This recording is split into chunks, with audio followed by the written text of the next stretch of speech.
Ahora vamos a la ficha de arco eléctrico. Si ustedes ven, todo esto está en blanco. Todo esto se va a actualizar una vez hagamos el estudio de arco eléctrico. Y parte de esta información es la que uno va a imprimir en las etiquetas de seguridad que deben ir en o al lado de los tableros.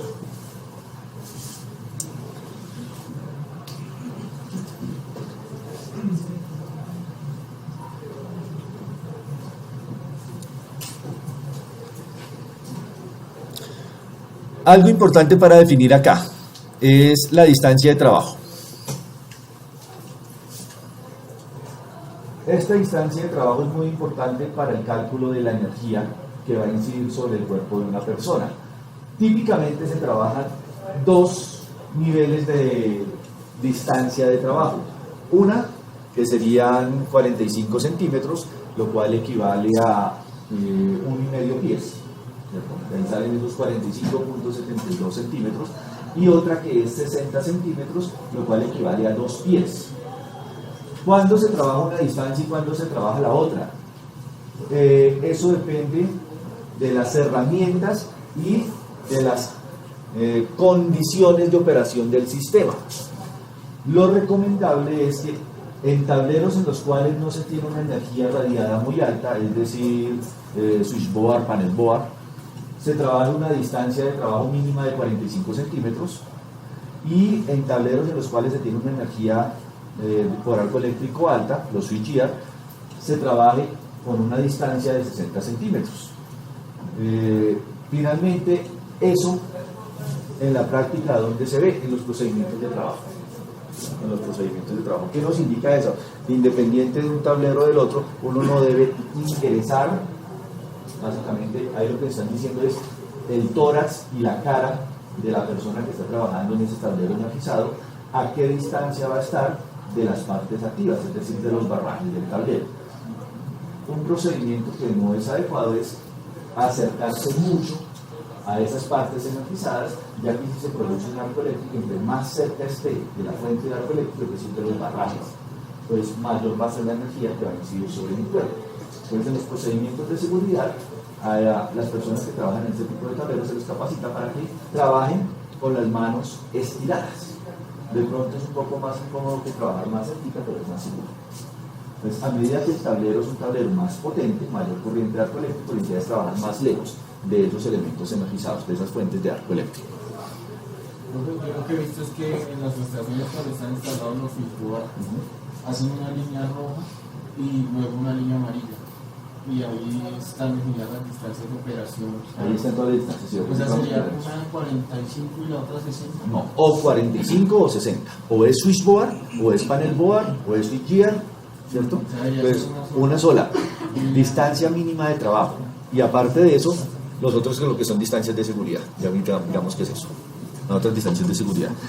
Cuando estamos hablando de arco eléctrico trabajamos 2 distancias de seguridad, y cuando estamos hablando de choque eléctrico trabajamos 3 distancias de seguridad. Vale la pena aclarar que en tableros que cumplen con normatividad de arco eléctrico y cortocircuito, esas distancias de seguridad son aplicables cuando la cubierta está desmontada, es decir, cuando el tablero está abierto. Si el tablero está cerrado, se supone, si cumple normatividad, que es 100% seguro, inclusive estando yo pegado al tablero. Entonces son distancias de seguridad para trabajo con el tablero energizado cuando el tablero está desmontado, está abierto. Aquí, como tenemos un CCM, entonces vamos a dejar esa distancia de seguridad. Si estuviéramos trabajando en un switchgear, por ejemplo el TGD, esa distancia de seguridad deberíamos actualizarla a 60 centímetros. Lógicamente, al escoger acá switchgear, inmediatamente esa distancia se actualiza, ¿de acuerdo? Este tipo de herramientas vienen con todos esos criterios normativos para que uno tenga que hacer la menor cantidad de modificaciones posibles. Entonces, en arco eléctrico dejamos ahí los 45 centímetros como distancia de trabajo.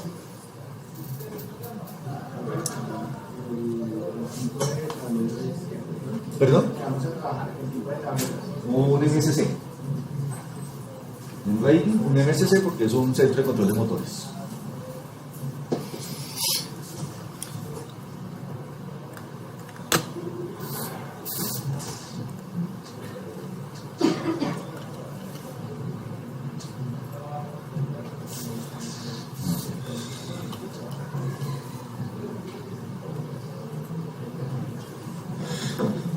Aquí no es nada más, entonces con esto ya nos quedó configurado el CCM1 para el análisis de arco eléctrico. Ahora vamos al maletín para hacer el ajuste de los parámetros de cálculo de arco eléctrico. Y aquí ajustamos los diferentes parámetros. Lo primero que vamos a ajustar es qué nodo está bajo falla. Entonces, el nodo en el cual vamos a hacer el análisis de arco eléctrico es el nodo CCM1.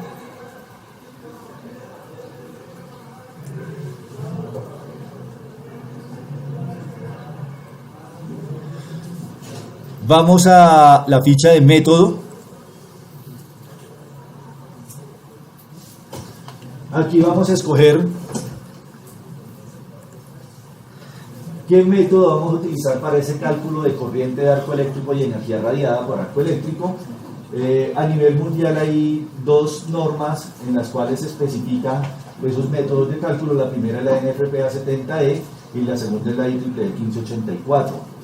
La primera prácticamente está en desuso. ¿Por qué?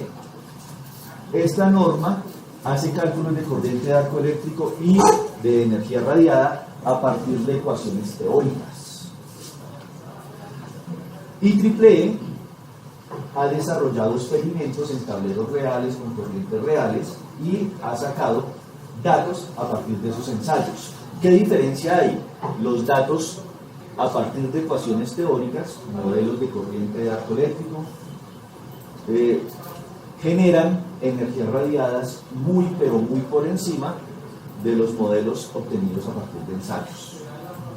Por ejemplo, para una corriente de arco eléctrico de 10 kiloamperios, aquí podemos tener una energía radiada del orden de las 8 calorías por centímetro cuadrado, mientras que aquí podemos tener para la misma corriente un valor teórico, ecuaciones teóricas del orden de 20 calorías por centímetro cuadrado.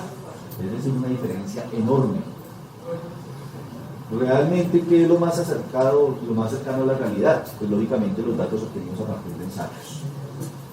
Por esa razón, pues esta norma, en lo que tiene que ver con cálculos de corriente de arco eléctrico y energía radiada a partir de ecuaciones teóricas, está en desuso. Está en desuso. Si la queremos utilizar, pues lo podemos hacer, tenemos un respaldo normativo, pero esto va a implicar un sobredimensionamiento de tableros. Y realmente pues, no se justifica ese sobredimensionamiento. ¿Para qué se utiliza la NFPA 70E? Que eso sí no lo tiene la IEEE 1584, para todo lo que es especificación de EPPs, de elementos de protección personal. Y ahorita vamos a ver eso.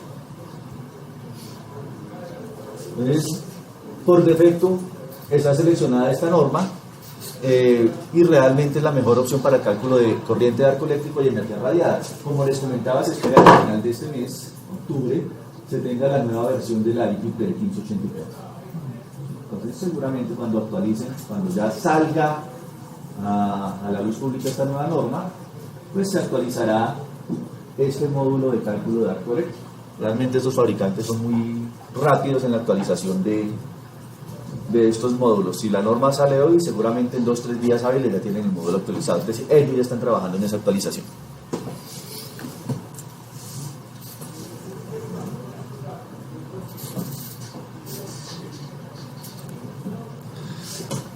Aquí definimos con qué corriente vamos a calcular la energía radiada por arco eléctrico. Entonces, lo típico es calcularlo con la falla trifásica del sistema, ya que es la falla que más energía nos va a generar en un arco eléctrico y pues nosotros tendemos a ser conservadores, ¿cierto? Analizar el peor de los casos y protegernos contra el peor de los casos. Si nos protegemos contra esta falla trifásica, inmediatamente estamos protegidos contra cualquier otro tipo de falla, monofásica, doble fase tierra o doble fase.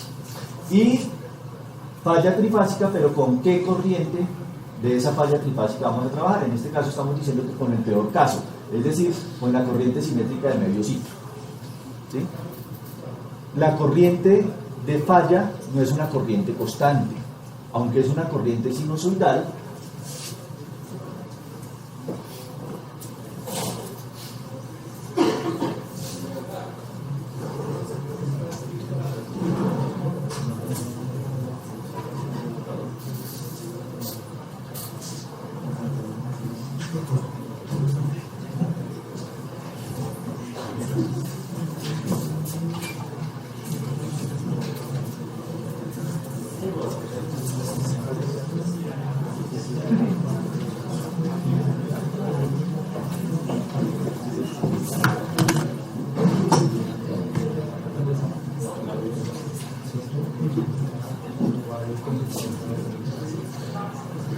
Cuando se presenta una falla en un sistema eléctrico, vamos a tener una corriente de falla que no es sinusoidal pura, sino que tiene una forma I de falla que es igual a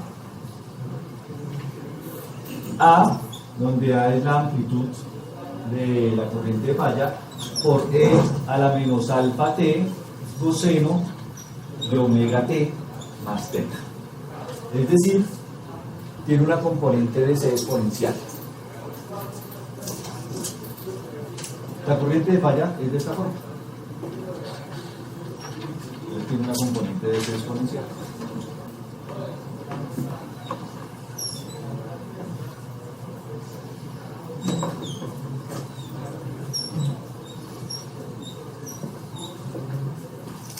Esta primera parte exponencial dura alrededor de 5, 6, 7, 8 ciclos, depende mucho de las características del sistema eléctrico. Y qué tanto se incrementa este nivel de corriente inicial con respecto a la corriente de cortocircuito de estado estacionario, depende de la relación X sobre R. A medida que la reactancia inductiva del sistema aumenta, vamos a tener un mayor pico de corriente. Entonces, básicamente esa es la forma de onda de esta señal de corriente. Solo en la carga inductiva. La mayor parte de los sistemas eléctricos se comportan como una carga inductiva. Por ejemplo, motores, típicamente es una carga LR. O sea, lo mismo por lo que usted mencionaba ayer, pero de las cargas capacitivas de la iluminación, ¿no? Sí, pero en ese tipo de cargas, la carga realmente no me afecta la componente de corriente de cortocircuito. Una luminaria no es fuente de corriente de cortocircuito. Un equipo electrónico que también se comporta como carga capacitiva no es fuente de corriente de cortocircuito. Entonces realmente hay quien alimenta esa corriente de cortocircuito, mi red de media tensión, mi transformador, y quien la limita, mis redes de distribución, los alimentadores, los ramales. Entonces esos elementos son básicamente elementos RF. Entonces, ¿con qué corriente se va a hacer el cálculo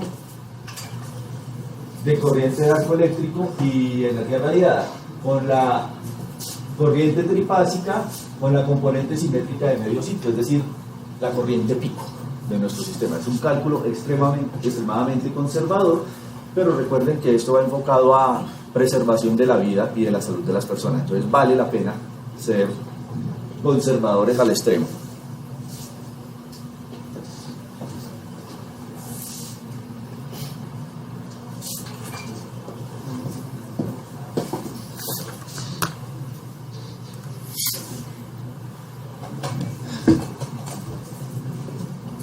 Por favor, seleccionar esta opción, actualizar los datos de corriente de falla en la ficha del nodo, ¿sí? Para que esa fichita que veíamos que esté vacía se actualice con los datos que vamos a obtener de este cálculo de cortocircuito y arco eléctrico.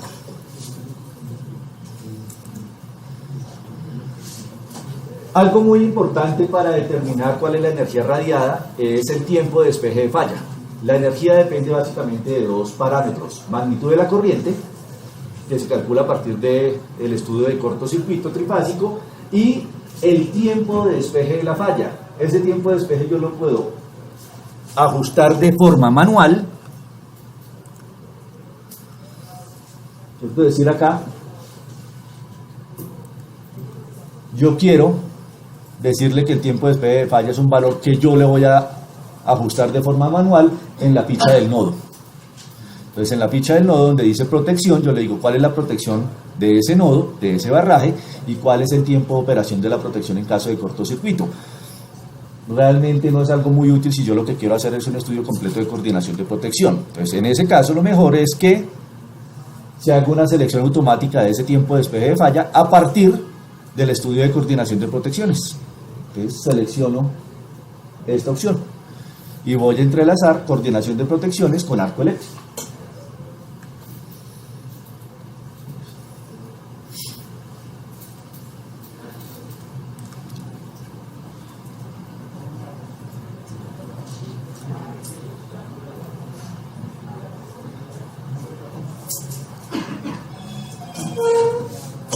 En la ficha de parámetros, lo primero que selecciono es si las especificaciones para todos los nodos los voy a tomar a partir de variables globales. Entonces, esto sería útil, por ejemplo, si todos mis nodos son del mismo tipo. Es decir, yo voy a hacer un estudio en un sistema en el cual solo tenemos el switchboard. El 100% de los tableros son switchboard. Entonces, en ese caso, no sería útil ponerme a parametrizar cada uno de los nodos si yo sé que todos mis tableros son similares. Entonces, puedo generar unos parámetros globales. Inclusive si las distancias también son similares. Sí, realmente cuando estoy trabajando todos con switchboard a la misma tensión, los parámetros constitutivos van a ser similares. Distancias, compartimentación, posición de los barrajes, etc. Si tengo un sistema en el cual tengo gran variedad de tableros, entonces tengo un switchgear, abajo tengo un par de switchboard, luego tengo panel board, entonces trabajar con estas variables globales ya no es útil. Entonces lo que debo hacer es parametrizar cada uno de los tableros de forma individual. Y eso es lo que les estoy diciendo acá. Voy a utilizar los parámetros para cada uno de los nodos de forma individual en el editor de parámetros que yo coloco, como ya lo hicimos, en el editor de bus. Listo. Para lo que es frontera de arco eléctrico, ¿qué es la frontera de arco eléctrico? La frontera de arco eléctrico es la distancia mínima a la cual debe situarse una persona desde el punto de vista distancia con respecto a los elementos energizados de un tablero, si esa persona no tiene los FPs adecuados y aparte de eso el tablero está abierto.